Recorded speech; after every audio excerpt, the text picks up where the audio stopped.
بسم اللہ الرحمن الرحیم نحمدہ و نصلی علی رسولہ الکریم وعلی عبدہ المسیح الموعود۔ ملفوظات حضرت مسیح موعود علیہ الصلاۃ والسلام۔ حضرت مسیح موعود و مہدی موعود علیہ الصلاۃ والسلام فرماتے ہیں، یہاں مناسب معلوم ہوتا ہے کہ اس امر کو بیان کر دیا جائے کہ قانون قدرت میں ہمیشہ دعا کا تعلق ہے۔ آج کل کے نیچری طبع لوگ جو علوم حقہ سے محض بے خبر اور ناواقف ہیں، اور ان کی ساری تگ و دو کا نتیجہ یورپ کے طرز معاشرت کی نقل اتارنا ہے، دعا کو ایک بدعت سمجھتے ہیں۔ اس لیے مناسب معلوم ہوتا ہے کہ دعا کے تعلق پر کچھ مختصر سی بحث کی جاوے۔ دیکھو، ایک بچہ جب بھوک سے بیتاب اور بے قرار ہو کر دودھ کے لیے چلاتا ہے اور چیختا ہے تو ماں کے پستان میں دودھ جوش مار کر آ جاتا ہے، حالانکہ بچہ تو دعا کا نام بھی نہیں جانتا۔ لیکن یہ کیا سبب ہے کہ اس کی چیخیں دودھ کو جذب کر لاتی ہیں؟ یہ ایک ایسا امر ہے کہ عموماً ہر ایک صاحب کو اس کا تجربہ ہے۔ بعض اوقات ایسا دیکھا گیا ہے کہ مائیں اپنی چھاتیوں میں دودھ کو محسوس بھی نہیں کرتی ہیں، اور بسا اوقات ہوتا بھی نہیں، لیکن جوں ہی بچے کی دردناک چیخ کان میں پہنچی فوراً دودھ اتر آیا ہے۔ جیسے بچے کی ان چیخوں کو دودھ کے جذب اور کشش کے ساتھ ایک علاقہ ہے۔ میں سچ کہتا ہوں کہ اگر اللہ تعالیٰ کے حضور ہماری چلاہٹ ایسی ہی اضطراری ہو تو وہ اس کے فضل اور رحمت کو جوش دلاتی ہے اور اس کو کھینچ لاتی ہے، اور میں اپنے تجربے کی بنا پر کہتا ہوں کہ خدا کے فضل اور رحمت کو جو قبولیت دعا کی صورت میں آتا ہے، میں نے اپنی طرف کھینچتے ہوئے محسوس کیا ہے، بلکہ میں تو یہ کہوں گا کہ دیکھا ہے۔ ہاں، آج کل کے زمانے کے تاریک دماغ فلاسفر اس کو محسوس نہ کر سکیں یا نہ دیکھ سکیں تو یہ صداقت دنیا سے اٹھ نہیں سکتی، اور خصوصاً ایسی حالت میں جب کہ میں قبولیت دعا کا نمونہ دکھانے کے لیے ہر وقت تیار ہوں۔ تو غرض یہ ہے کہ قانون قدرت میں قبولیت دعا کی نظیریں موجود ہیں، اور ہر زمانے میں خدا تعالیٰ زندہ نمونے بھیجتا ہے۔ اسی لیے اس نے اہدنا الصراط المستقیم صراط الذین انعمت علیہم کی دعا تعلیم فرمائی ہے۔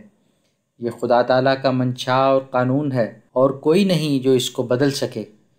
اہدنا الصراط المستقیم کی دعا سے پایا جاتا ہے کہ ہمارے اعمال کو اکمل اور اتم کر۔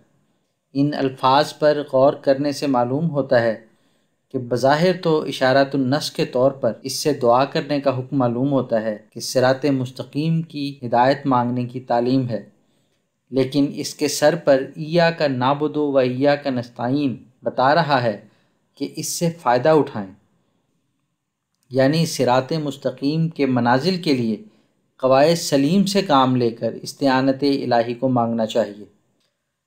پس ظاہری اسباب کی رعایت ضروری ہے، جو اس کو چھوڑتا ہے وہ کافر نعمت ہے۔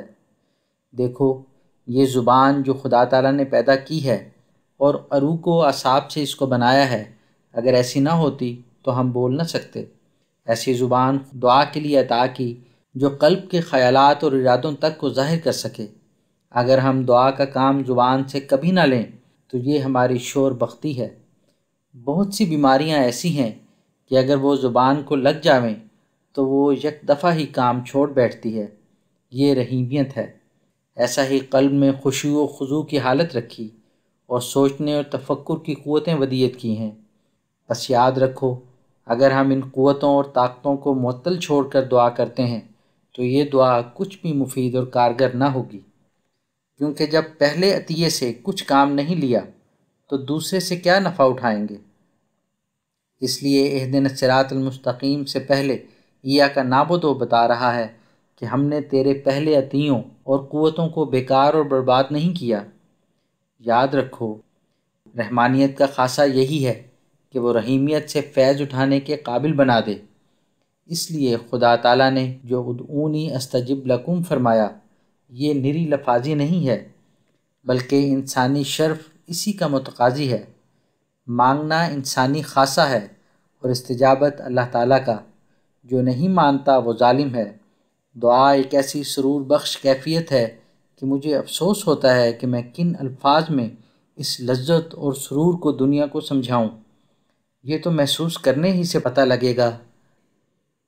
مختصر یہ کہ دعا کے لوازمات سے اول ضروری ہے کہ اعمال صالحہ اور اعتقاد پیدا کریں، کیونکہ جو شخص اپنے اعتقادات کو درست نہیں کرتا اور اعمال صالحہ سے کام نہیں لیتا اور دعا کرتا ہے، وہ خدا تعالیٰ کی آزمائش کرتا ہے۔ تو بات یہ ہے کہ اہدنا الصراط المستقیم کی دعا میں یہ مقصود ہے کہ ہمارے اعمال کو اکمل اور اتم کر، اور پھر یہ کہہ کر کہ صراط الذین انعمت علیہم، اور بھی صراحت کر دی کہ ہم اس صراط کی ہدایت چاہتے ہیں جو منعم علیہ گروہ کی راہ ہے، اور مغضوب گروہ کی راہ سے بچا جن پر بدعمالیوں کی وجہ سے عذاب الہی آ گیا، اور الضالین کہہ کر یہ دعا تعلیم کی کہ اس سے بھی محفوظ رکھ کہ تیری حمایت کے بدون بھٹکتے پھریں۔ ایک اور بات یاد رکھنے کے قابل ہے کہ اس جگہ لف و نشر مرتب ہے۔ اول الحمدللہ کہ اللہ مستجمع جمیع صفات کاملہ، ہر ایک خوبی کو اپنے اندر رکھنے والا اور ہر ایک عیب اور نقص سے منزہ۔ دوم رب العالمین، سوم الرحمن، چہارم الرحیم، پنجم مالک یوم الدین۔ اب اس کے بعد جو درخواستیں ہیں وہ ان پانچوں کے ماتحت ہیں۔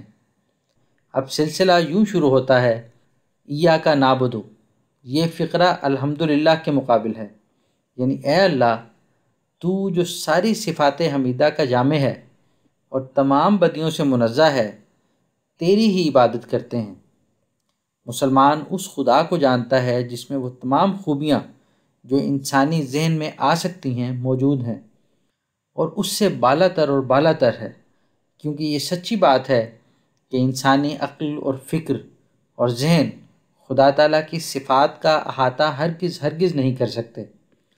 ہاں تو مسلمان ایسے کامل الصفات خدا کو مانتا ہے